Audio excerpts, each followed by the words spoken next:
Meditation and Spiritual Life, Swami Yatiswarananda, Modern Psychology and Morality. So, the word morality, I recall Swami Vivekananda saying uh, the unity, the oneness of soul is the basis of morality. Why should I not hurt or steal from the other? Because I and the other are one. So if I hurt the other, it is hurting my own self. That is why I don't steal or hurt from the other. Why I want to make everyone else around me happy, because we there is no I and you, it is only one. That's the basis of morality according to Advaita Vedanta philosophy.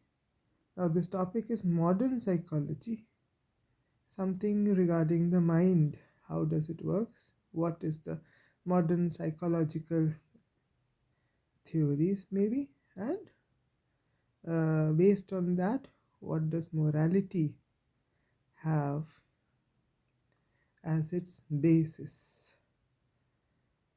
Nowadays, moral disciplines have come to be too much connected with repression and suppression. See, or in contrast, it is not repressing or suppressing out of fear, and no, it is having the realization that of the oneness. Morality is just a byproduct, a natural fallout. So this not repressing a thought, oh, I shouldn't covet others' wealth, and So, nowadays moral disciplines have come to be too much connected with repression and suppression. To use modern psychological terms, the ancient Hindu sages believed in giving a higher direction to the senses. Mm, Another another way of taking morality is giving a higher direction, changing the direction. Maybe hear with our ears what is pure. May we see with our eyes what is holy. May we praise and worship the Divine Spirit and enjoy with strong and steady limbs and body the life allotted to us.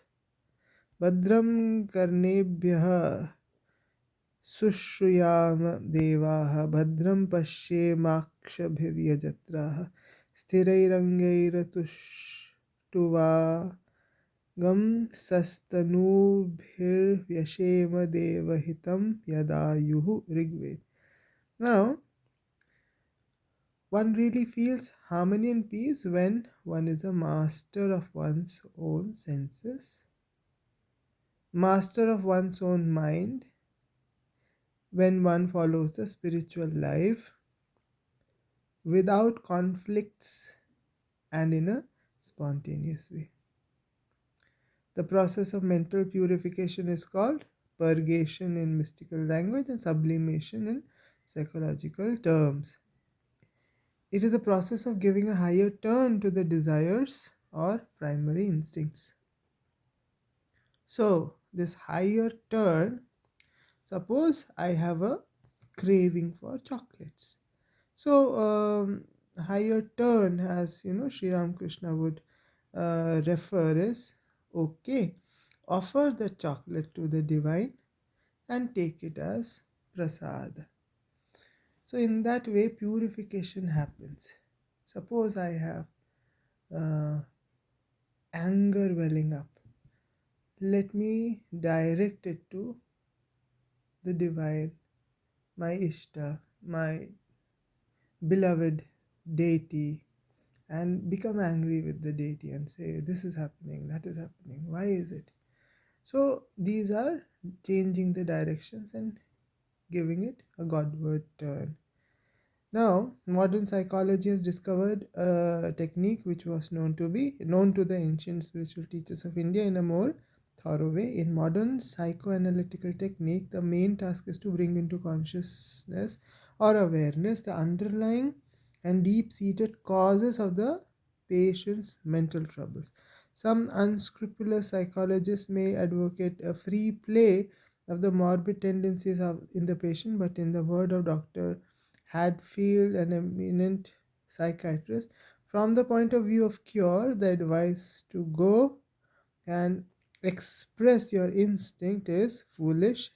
In actual experience, I've never known a true neurosis cured by sexual libertinism.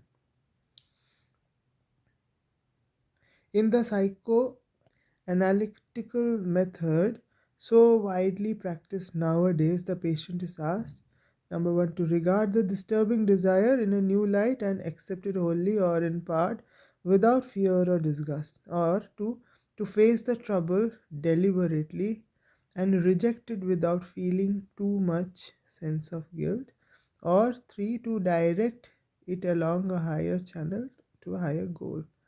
Dr. Adler, the founder of the School of Individual Psychology, always advocates the pursuit of what he calls a healthier style of life, useful to the community. The Hindu spiritual teacher also wants us to give a higher turn to all our passions. Sri Ramakrishna says, direct the six passions to God. The impulse of lust should be turned into the desire to have communion with the Divine Spirit.